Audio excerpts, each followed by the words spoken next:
Дзякуючы свайму выдатнаму красамоўству, ён заўжды перамагаў у дыспутах. Сучаснікі называлі яго залатавустам.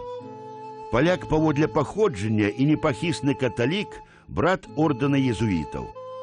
Лёсам яму было наканавана апынуцца ў самым віры палітычнага і рэлігійнага жыцця Рэчы Паспалітай. Спачатку была вучоба ў Кракаве, потым у Рыме. Ужо ў вечным горадзе малады Пётр Скарга ведаў, чым будзе займацца па вяртанні ў Рэч Паспалітую. Несці слова Божае па хворых на пратэстанцкую ерась родных землях, вось у чым езуіт бачыў сваю місію. І неўзабаве красамоўныя і палымяныя казанні Петра Скаргі, што многіх вярталі ў каталіцкую веру, сталі вядомымі далёка па землях Вялікага княства Літоўскага. Аднак што можа адзін чалавек, няхай нават таленавіты і вельмі актыўны? Таму ж шмат сілаў кладзе Пётр Скарга на заснаванне новай навучальнай установы Віленскага езуіцкая калегіума.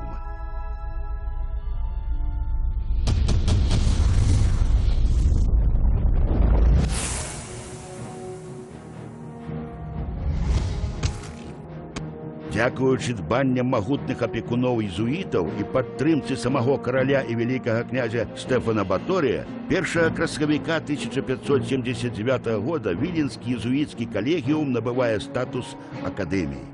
Першым яе рэктарам становіцца сам Пётр Скарга. Пётр Скарга, трэба сказаць, і сярод контррэфарматараў сустракаліся таленавітыя асобы.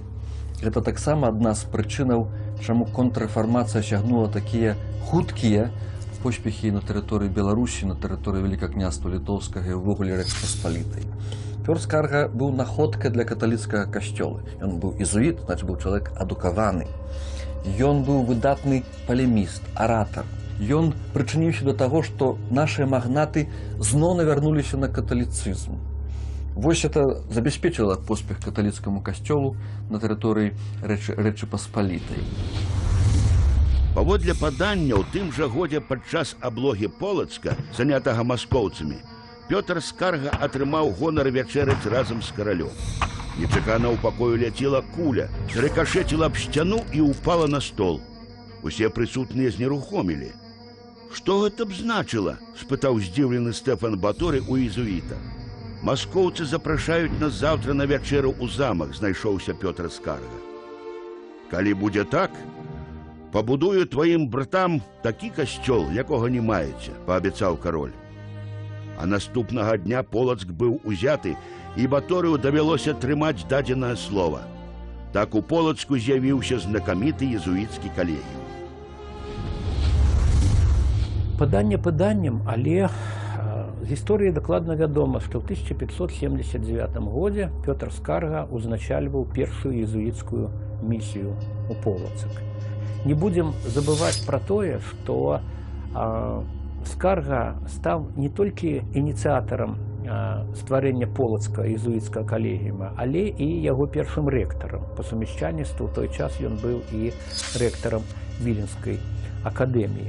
Мне ўяўляецца, што якраз дзякуючы Петру Скаргу вельмі хутка Полацкі езуіцкі калегіум заняў, па сутнасці, першае месца сярод аналагічных навучальных устаноў езуітаў і даваў адукацыю не ніжэйшую за універсітэцкую.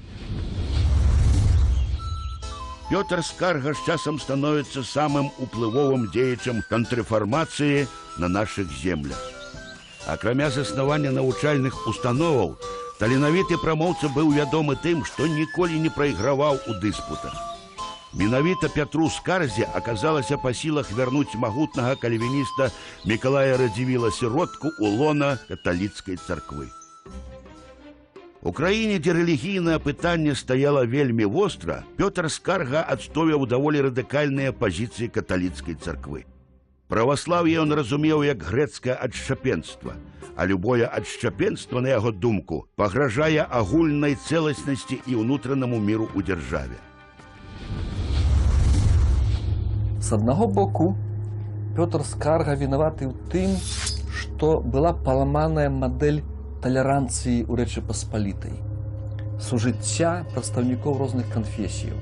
Ён прычыніўся да стварэння атмасферы нецярпімасці да так званых дысідэнтаў, да праваслаўных, да пратэстантаў.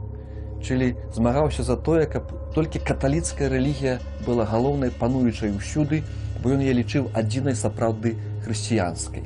Гэта негатыўная яго роля. Таму што наш набытак цывілізацыйны, культурны – гэта мадэль талерантнасці, верацярпімасці. Ён прычыніўся да яе зламання.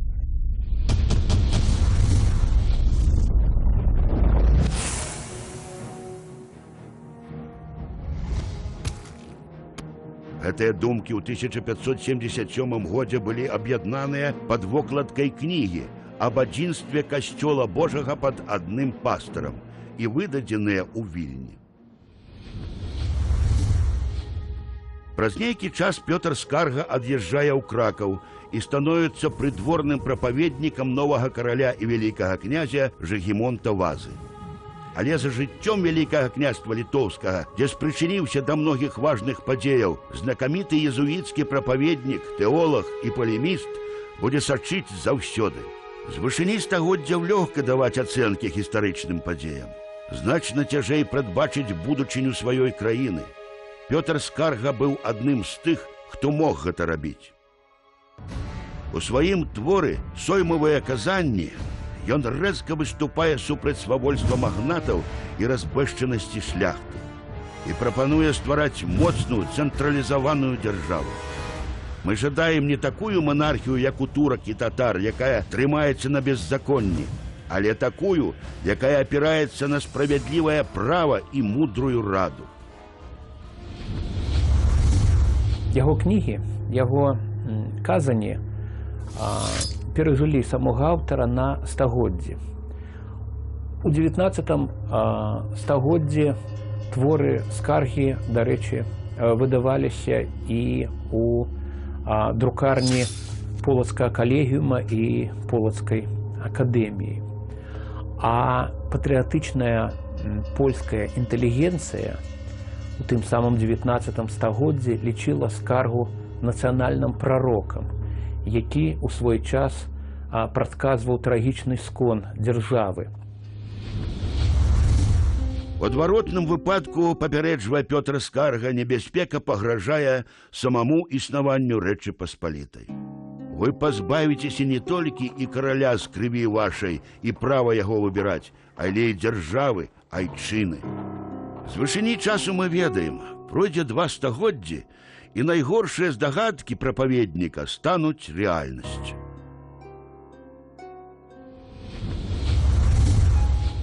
З другого боку, ён выступаў супраць празмернай эксплуатацыі сялянаў.